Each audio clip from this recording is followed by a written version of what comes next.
Thank you so much for joining us on At Issue. I'm H. Wayne Wilson, and we're going to be talking about a problem that we've talked about before here on At Issue, and that is of drug abuse. Nationally speaking, the number of deaths from drug overdose, prescription drug overdoses, is 3/4 of all drug overdoses. Prescription drugs account for 3/4 of all drug overdose deaths. That number has tripled since 1999, and since 2008, deaths from overdoses of prescription drugs has outpaced deaths from car accidents in our country. In fact, the Centers for Disease Control and Prevention has classified drug overdose death as an epidemic. We're going to talk about that on a local level with three people who deal with it on a daily basis. And unfortunately, you have to deal with it on a daily basis. That's Renee Sandoval. Renee is the director of the Multi-County Narcotics Enforcement Group. We'll refer to it as MEG for short. I think most people recognize MEG. Renee, thank you for being here again. Thank you. Also with us is Sheriff Bob Houston. Bob is the sheriff of Tazewell County and also again on the program to discuss a problem that doesn't seem to be going away but seems to be changing in some way. We'll talk about that. Thank you for being with us, Sheriff. You're welcome. And also here, the administrator for the Tazewell County Health Department, Amy Tippie. Thank you for joining us, Amy. Thank you. Let's start with Tazewell County. And I want to point out, this show, while we have the Tazewell Sheriff and we have the Tazewell Health Department Administrator here, this is not a topic about Tazewell County. This affects every county in Central Illinois, every county in America. So with that, Tazewell County has had its fair share of drug overdose deaths in 2012. But prior to that, the deaths weren't so high. What happened? Well, we had a phenomenon in around 2008, 2009 in which we saw a dramatic increase in the number of accidental drug overdose deaths. We created a program called Generation RX along with the Halt Health Education Center. And just to give you an example, we had 14 prescription drug deaths in 2008. In 2009, the number was down to 6, went down to 3 in 2010. Up to 5 in 2011, and there's a 260% increase in 2012 up to 13, and that does not count the deaths due to methadone or fentanyl. And those are prescription drugs as well? Those are prescription drugs as well, yes. Is there any idea, Renee, of why that happened in 2012 in Tazewell County? And what about the surrounding counties? You know, what we see from an enforcement issue is that I would attribute that to probably being a trend. And there's two types of trends. There's a new trend when you have, for instance, right now, synthetic drugs are huge. And that's something that, you know, we hadn't heard about years ago, but we're hearing about it now. 5, 10, 15 years from now, we may not even know what K2 and spice is. However, constant threats like cocaine, methamphetamine, prescription drugs, and heroin are drugs that we saw 15, 20 years ago, and we'll see that 15, 20 years from now. What happens within the constant threats, there's also trends. So I attribute that to probably being a new trend. A couple years ago, we were seeing methamphetamine being a huge issue for us in our counties here. That's decreased right now statistically, and what we're seeing right now is that one of the two biggest threats that we're experiencing, actually three biggest threats, are synthetic drugs in our counties, as well as prescription drug abuse and heroin. Sheriff, I want to address the question of who is taking the prescription drugs. This is, I mean, I think that the public might look at this and say, oh, the teenagers are at it again, the young people are at it again. This is a problem that is not confined to any one age group. It's generally a situation that applies to all age groups, all economic status folks, and people of a full range of educational backgrounds and so forth. So it's a problem across the board for all of our citizens. I want to talk about the process that you're putting together to try to resolve this. You mentioned Generation RX out at the Holt Center. How many schools are participating in that? All the high schools in Tazewell County are participating in that program.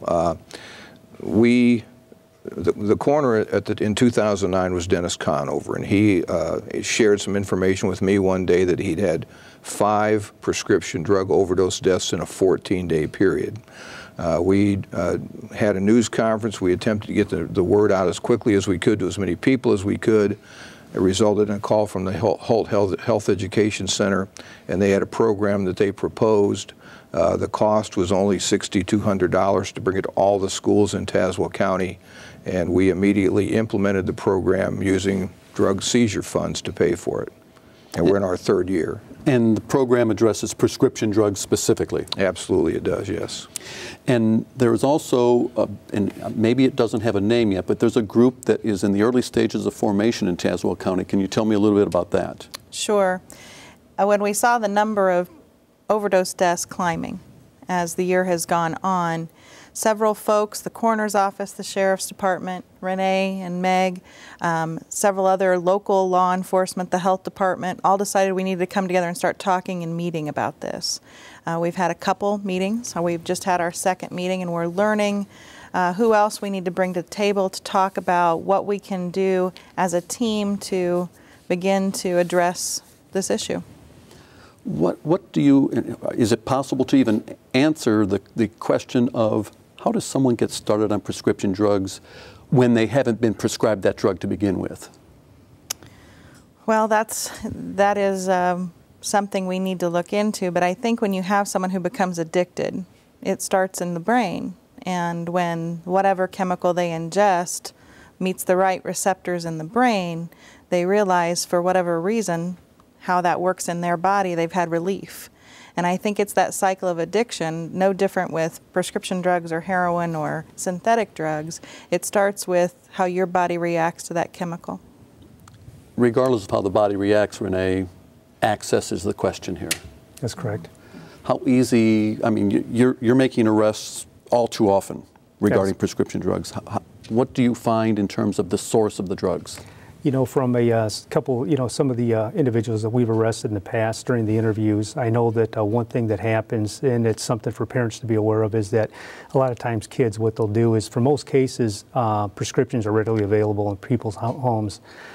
Quite often, and I'm guilty of this too, you may take a prescription, you go into the physician for an ailment, and you might get a 2-week prescription. After 3 days you're feeling pretty good, and you could quit taking it, you stick it back up in your medicine cabinet, and there it sits.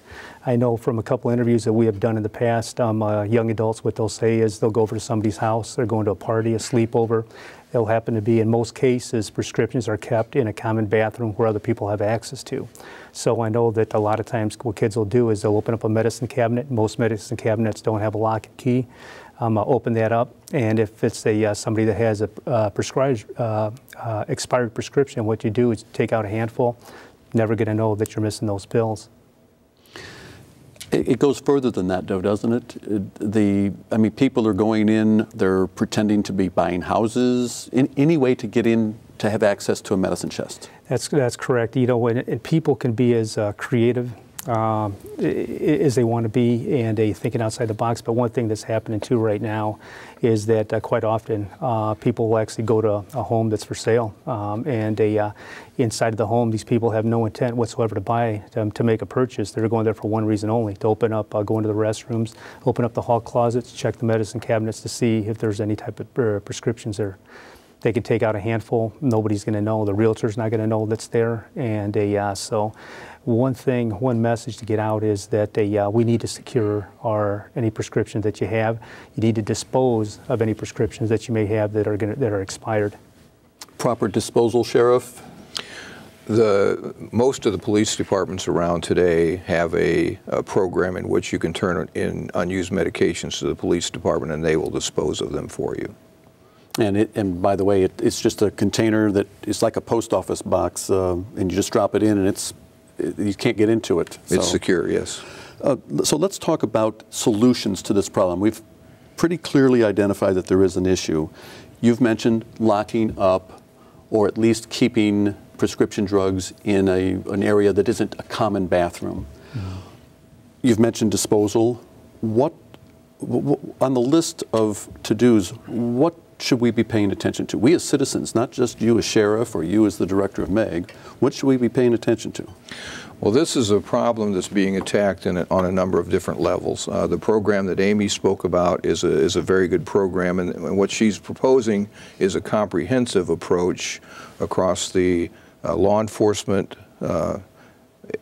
discipline, public health, education, the pharmaceutical community, physicians, and so forth. That we always have the law enforcement option from my perspective, okay? And again, we like to think of that as a last resort, but the prosecutions are becoming much more aggressive in terms of drug-induced homicide charges. We're looking at multi-level, federal, state, local task forces that are working on this problem.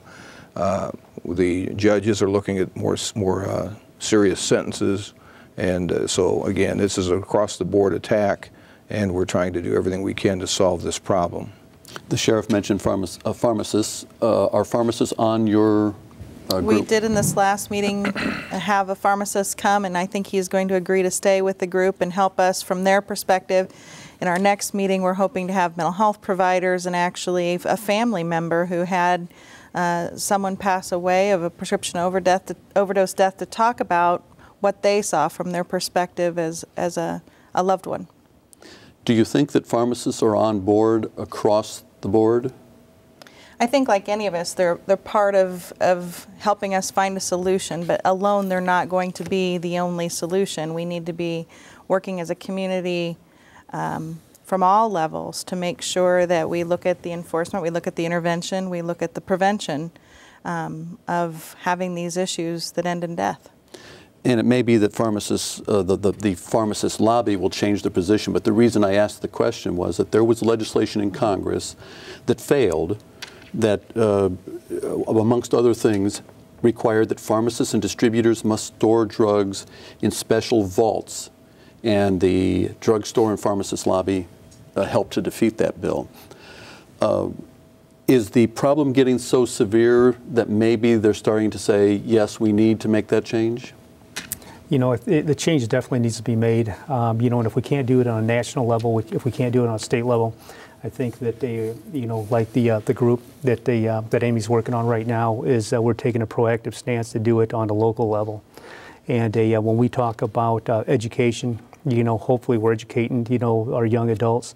That's the reasons is why not to be taking these illegally. But quite often, sometimes it's twofold because sometimes people get hooked on prescription drugs legitimately. You may go in for an injury, have a pain, have an ailment, be prescribed OxyContin, which is an opiate. And quite often what we end up seeing from an enforcement aspect is that people that get hooked on opiates will transition into heroin, which poses a secondary threat. So it's almost like an introductory drug. If you have a surgery and you do require OxyContin or some similar drug, Vicodin, what have you, it opens the door for illegal drug use? That it does. As a matter of fact, a person that we arrested not too long ago, he ended up that during his interview, never did he ever think that he would be a heroin user. But what happened to him, he actually had an injury. He had been kicked by a horse. Went in, was prescribed pain medication, got hooked on OxyContin. His dependence grew greater and greater, and it was easier for him to get heroin instead of trying to get the drugs, prescription drugs illegally. And during that interview, he said he never intended to be a heroin abuser, but it all started with an injury that he had gotten. On January 25th, an advisory panel to the FDA, the Food and Drug Administration, recommended on a vote of 19 to 10 that there be some tougher restrictions on narcotic painkillers. Amongst those rules, refills forbidden without a new prescription, faxed prescriptions and phoned-in prescriptions would not be allowed, and that only doctors' written prescriptions would be allowed. In your estimation, is this part of the solution? That is part of the solution, and again, this needs to be an across-the-board effort, and it needs to be attacked on a number of different fronts. Better control of the distribution of the drugs is certainly a very important part of that effort. And again, this is an area that is fairly easy to control, and it's something that we can't imagine that anyone would object to. Well, let's talk about monitoring those kinds of situations, because you have people who doctor shop. Mm-hmm. That's clear. You have people who will go across state borders in order to fill a similar prescription. How do you go about monitoring all this? There's other states that already have programs in place right now that they'll actually track people that use prescription medication or go in to get something filled. The problem with that is it's almost like we ended up doing that with pseudoephedrine when it came to the #1 precursor needed to manufacture methamphetamine. A program that would parallel something like that would definitely be beneficial for law enforcement to track. Plus, I think it would also make it easier for a pharmacist and physicians to be able to track as to who's coming in for multiple prescriptions. Does the Tazewell County Health Department participate in a monitoring program of any kind? We do not. That's not been a role that's been anything that we have assigned to us. Part of the work in public health is that we do enforce rules, but not with pharmacists or physicians' offices. We hopefully will fill the role of bringing folks together to talk, to see what we can do as a team from each of our different disciplines. That's really our goal, is that from each of our shops or alleys on the roadway that we work together and not see things as separate. We had a very interesting talk with a lady who came to our Emerging Trends group, and she was from a physician's office, about how they manage pain medications and how they work with someone who starts with an injury to make sure that while they're on these strong drugs, that they work with them to not only manage their pain while they're injured, but also to work with them to step down until they're off the prescription. So again, I think it's all levels, the pharmacists, the law enforcement, prevention messages across the board. You mentioned pain management. OSF St. Francis has a pain management clinic out on Route 91, mm-hmm. Outside northwest corner of Peoria. Do you work in conjunction with them in terms of, in any regard? No, we don't professionally day-to-day work, but they have been invited to come to the table to talk with us. Renee mentioned communication, the monitoring. That presents some problems in terms of, are you on the same systems? No. That's a short answer, no. It's not. Sharing of data is something that's been sought after in law enforcement for many, many years and has not been accomplished yet. We are better than ever. I can tell you that my career is almost 41 years, and I've never seen better communication between law enforcement agencies at all levels. And the ability to share information, the desire to share information, and the ability to work together for a common purpose has never been better in my career.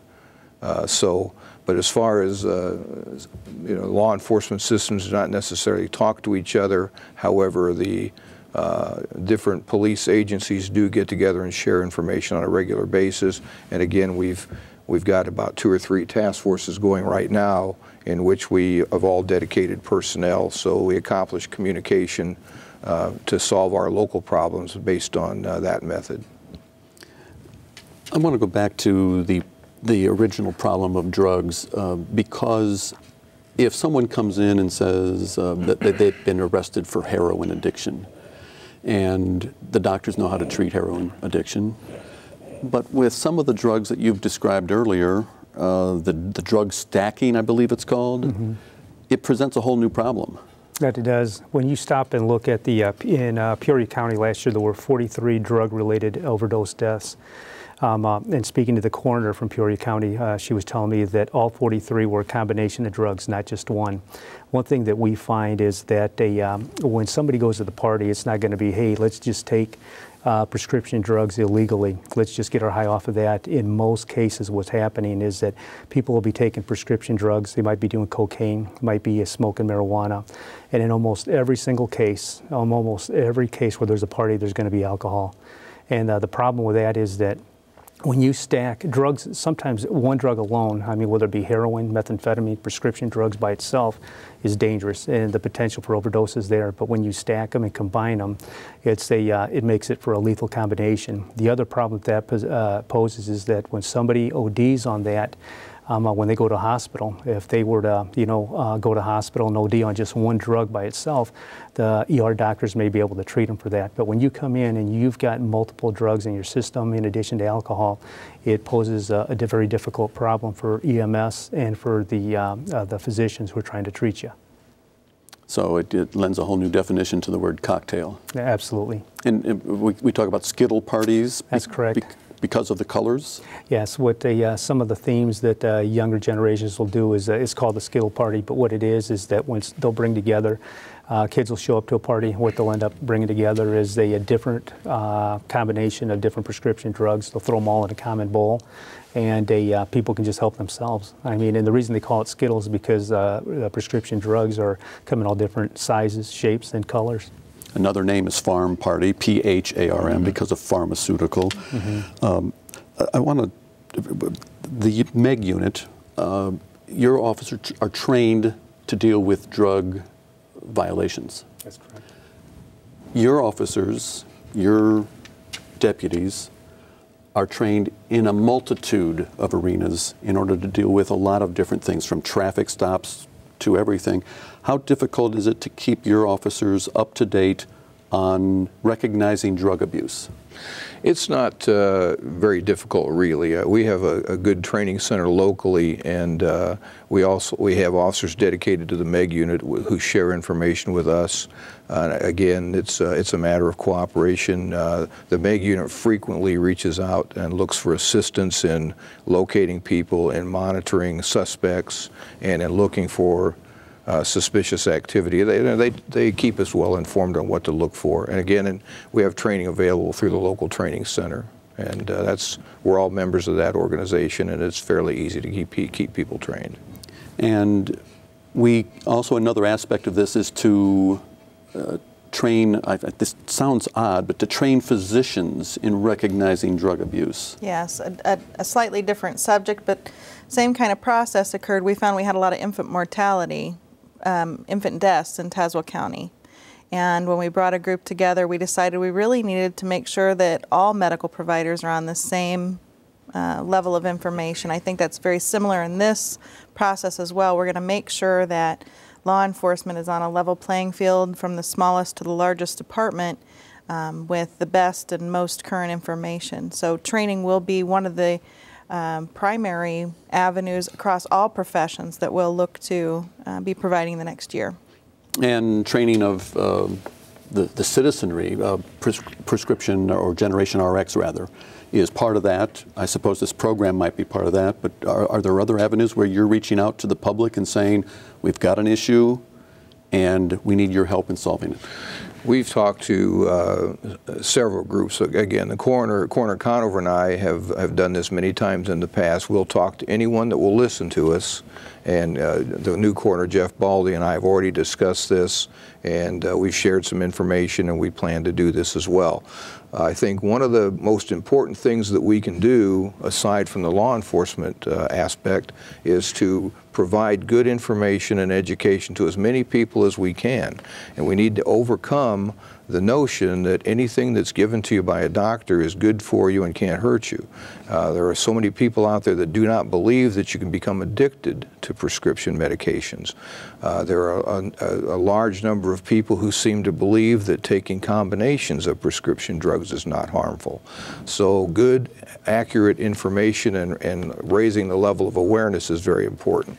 Another aspect to that is arming people with information in terms of what to look for when they interact with their children, their friends, and their relatives, so they can be alerted to whether or not someone in their family or a friend might be having some difficulty.